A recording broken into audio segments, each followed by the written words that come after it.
The 2025 Golden Globes delivered a night of glamour, surprises, and entertainment, reminding audiences why the ceremony remains one of Hollywood's most anticipated evenings. After a lackluster showing the previous year, this year's host, comedian Nikki Glaser, brought fresh energy and charisma that elevated the event to new heights. With her sharp wit, impeccable timing, and an impressive range of comedic material, Glaser masterfully set the tone for the evening, blending incisive commentary with lighthearted humor. Glaser's opening monologue was a tour de force. Months of preparation, including unannounced appearances at comedy clubs, paid off as she delivered a seamless mix of roasts, impressions, and cultural observations. Her take on Hollywood's obsession with streaming services included a hilarious takedown of Paramount+, quipping, "It's like the grocery store generic brand of streaming, you know it exists, but who's really watching?"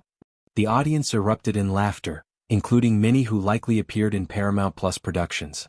One of the most talked about moments came when Glaser impersonated Adam Sandler introducing Timothée Chalamet. Sandler himself was in the audience and played along, exaggerating his signature voice and mannerisms to create a spontaneous, laugh-out-loud exchange. The humor continued with Glaser's sharp jabs at recent headlines. Tonight's nominees include films with names like Wicked, Queer, and Night Bitch. Not just things Ben Affleck yells after sex, she quipped. The joke landed perfectly, earning a mixture of laughs and gasps, a hallmark of Glaser's comedic style.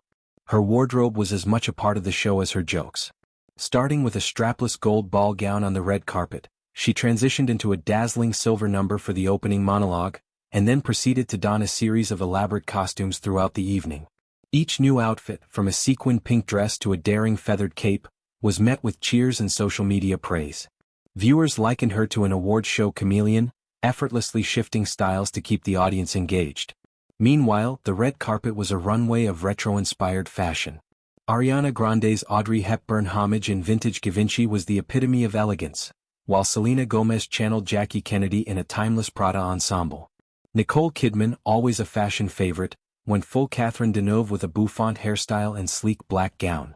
While the classic looks were universally praised, some critics lamented the lack of bold, avant-garde risks, noting that recent award shows have leaned heavily on nostalgia over innovation. The awards themselves offered a mix of predictable victories and shocking upsets.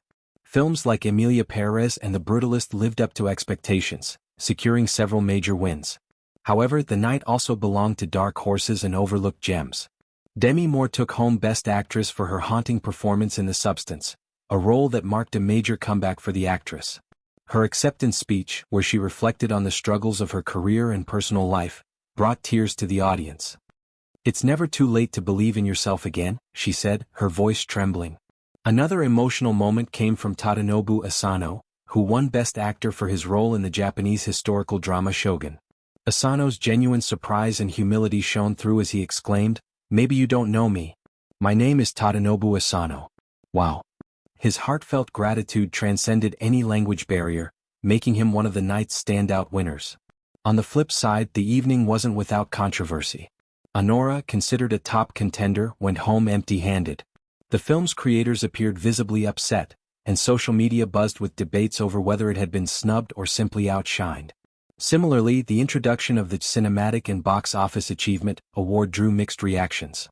The inaugural winner, Wicked, was a safe choice, given its $680 million global box office haul, but critics questioned the purpose of the category. Presenter Vin Diesel unintentionally added to the awkwardness with a rambling speech comparing the Fast and Furious franchise to Steven Spielberg's cinematic legacy. While many moments brought levity, the ceremony's pacing was occasionally bogged down by production missteps. A new feature, pop-up trivia about nominees and presenters, quickly became a nuisance. While some tidbits, like Demi Moore's passion for collecting vintage dolls, were quirky and endearing, others felt irrelevant or excessive. By the midpoint of the show, social media users were calling for the trivia feature to be retired before the Oscars. The musical moments provided some much-needed dynamism. Trent Reznor and Atticus Ross won Best Original Score for Challengers, solidifying their reputation as Hollywood's go-to composers for emotionally evocative soundtracks. Their win was met with a standing ovation, and Elton John's enthusiastic applause from the audience added a sense of camaraderie to the celebration. Acceptance speeches ranged from heartfelt to humorous. Paul W. Downs, co-creator of Hacks, stole the show with his playful warning to co-star Jean Smart, cautioning her not to drink too much champagne given their early call time. Meanwhile, Fernanda Torres brought the house down with a speech in both English and Portuguese, acknowledging the importance of international cinema in a globalized world. As the evening wound down, Nikki Glaser returned to the stage for a final monologue that reflected on the importance of celebrating art, even in uncertain times. This room is filled with people who dream big and work even bigger. And tonight we laughed, we cried, and yes, we questioned Vin Diesel's speech. But at the end of the day, this is what Hollywood does best: bring us together, she said. The 2025 Golden Globes succeeded in reinvigorating award season, offering a blend of humor, heart, and spectacle. Yet, it also underscored the need for balance, between honoring tradition and embracing modernity, between glamorizing nostalgia and fostering innovation. With the Oscars on the horizon, the industry and its audiences eagerly await the next chapter in this year's awards narrative.